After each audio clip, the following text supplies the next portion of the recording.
All you do is, you take your toothbrush out. Is he seriously trying to convince this mystical Chinese artifact store to stock his bathroom travel caddy? Look, I've got to have him. It's a present for my son for Christmas. It's exactly what I've been looking for, and I've been everywhere. You've been looking for a furry, singing, tiny creature, and you looked everywhere else first before the mystical Chinese artifact store? With Mokwai comes much responsibility. And with great responsibility comes great... damn it.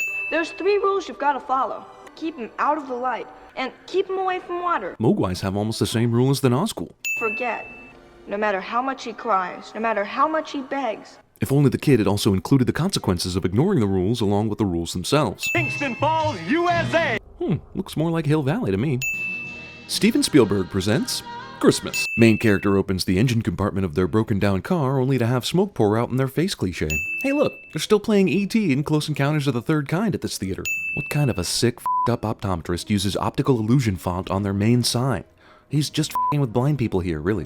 Burger King next to an animal clinic. See, this is how rumors get started. Phoebe Cates isn't moving in stereo in this scene. Cross your teeth. I realize this guy's a goofball, but how does an adult person forget to cross the T in their own signature? The bank and I have the same purpose in life. What movie am I watching? For a minute there, it was It's a Wonderful Life. Now it's The Wizard of Oz. Your dog broke it this morning. Look, if he's a doofus enough to leave his nameplate in the holder upside down the previous night, when did he have the time or inclination to turn it right side up? Why does this bar serve beer by pouring the bottle into a giant glass coffee mug that's 2 times too big? Judge Reinhold's roles in the 80s consisted of fantasizing about Phoebe Cates and enabling Axel Foley's illegal Beverly Hills investigations. Holy sh**, now I'm literally watching It's a Wonderful Life. You said it won't wait till Christmas, so we better open it now, but it was fine being in this container and inside wrapping paper for however long it took you to drive from New York City to Kingston Falls. Keep him away from water. Don't give him any water to drink. And whatever you do, don't give him a bath. What happens if this asshole gets a bunch of ketchup and mustard on him? Do you just let him keep the stains? What if he licks the ketchup and mustard after midnight? Is that feeding him? Wait a second, he just hit a key that should have produced a higher tone, but a lower tone is what we heard. Geez, how much juice is in that orange? Seriously, this kid's dad made him drag a whole tree to the Peltzer residence while dressed as a tree, using no vehicles or carts of any kind? Whoa, Gizmo. Don't do that in Billy's room. Whoa. Corey Feldman is addicted to gizmos. The fact that I don't have one of these tiny Donkey Kong arcade games to play with right now. They might even replace the dog as the family pet. Dog senses it's being insulted cliche. How did these assholes do this? I mean, yeah, when they turned into gremlins later, that would make more sense, but while they're still in their cuteness stage and really small? And Barney didn't make a peep when 5 little evil Mogwais picked him up and took him down the stairs and started stringing Christmas lights around him? God, say you hate Washington's birthday or Thanksgiving and nobody cares, but say you hate Christmas and everybody makes you feel like you're a leper. Well, Thanksgiving doesn't have presents. So Mr. Hanson is one of those middle school teachers who love to work late at night on school property conducting experiments on rare species. Since when does this ever not end in death? Not 12 o'clock yet. Oh, since when do you care about the rules all of a sudden? I know it's Christmas Eve. Ryan said it was Christmas Eve, but the bank is still open and the kids are still in school? This school needs to seriously consider checking its air conditioning ducts. What the hell are these kids breathing in addition to asbestos? Also, the gremlin went through the air conditioning duct that leads to a cabinet? Gremlins have the ability to shrink at a moment's notice.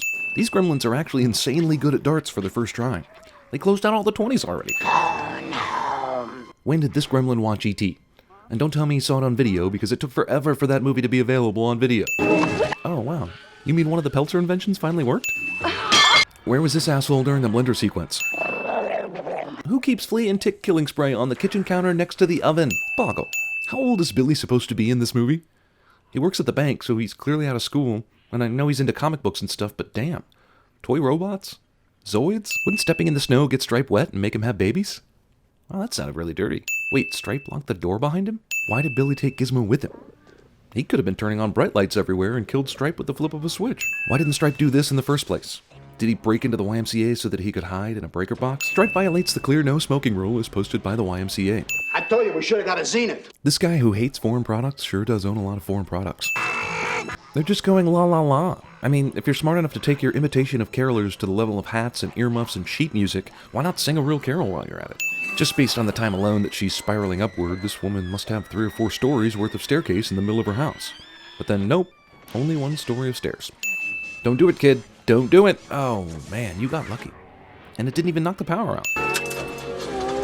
I don't believe it. I don't believe it either, but Guaranteed it won't start when you're in danger, dude. This car has been sitting here for a long time, out in the cold with snow sitting on it for days, yet the lightly frozen windshield wipers easily knock off the snow that should have formed into an ice blanket. What's that? Kenny, what's that back there? Some of Rockin' Ricky fan? Hey, you're not Rockin' Ricky fan? How do you know, Rockin' Ricky?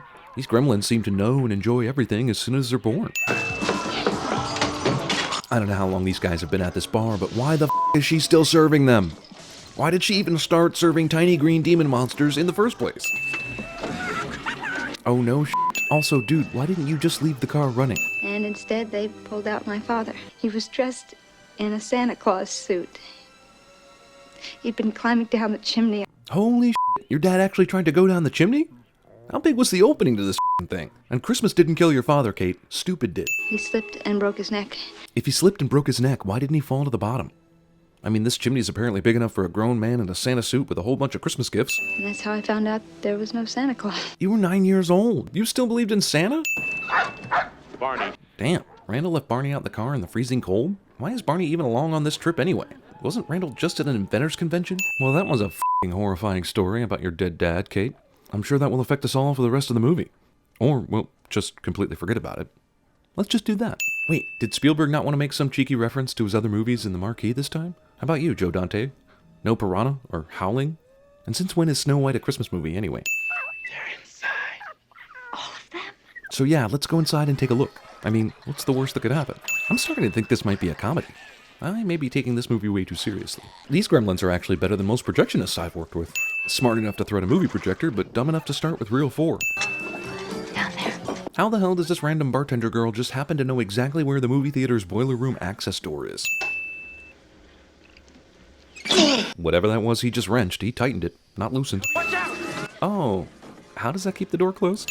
Man, good thing nearly all of them were in that one place at one time.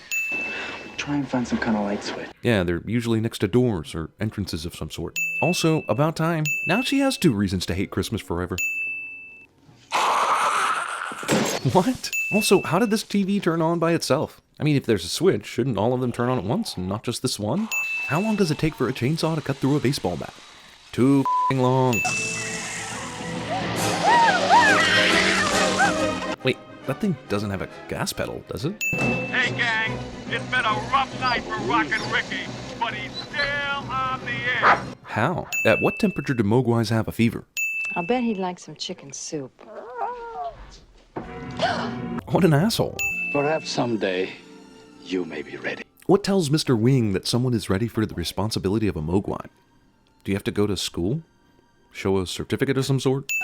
Well, that's the story. So Randall has apparently been telling this story the whole time? But how does he know about the cops who crashed and Mrs. Deagle's death and all that other stuff he wasn't around for?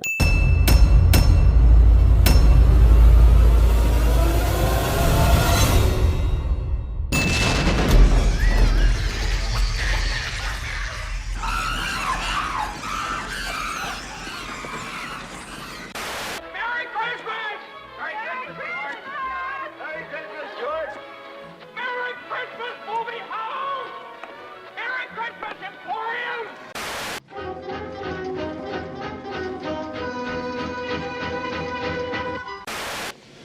Gremlins.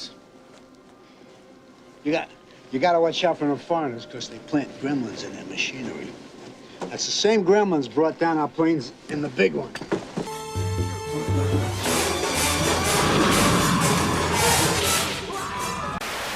Maybe we should have a little more wine. That's enough for me. Oh, come on, Arnold. Listen, don't worry about too much wine. I mean, I'm not going to let you have too much wine because you know your folks may smell it on your breath. And, oh, they might get mad at me. Who wants to send a message to Germany? I have a message for Germany.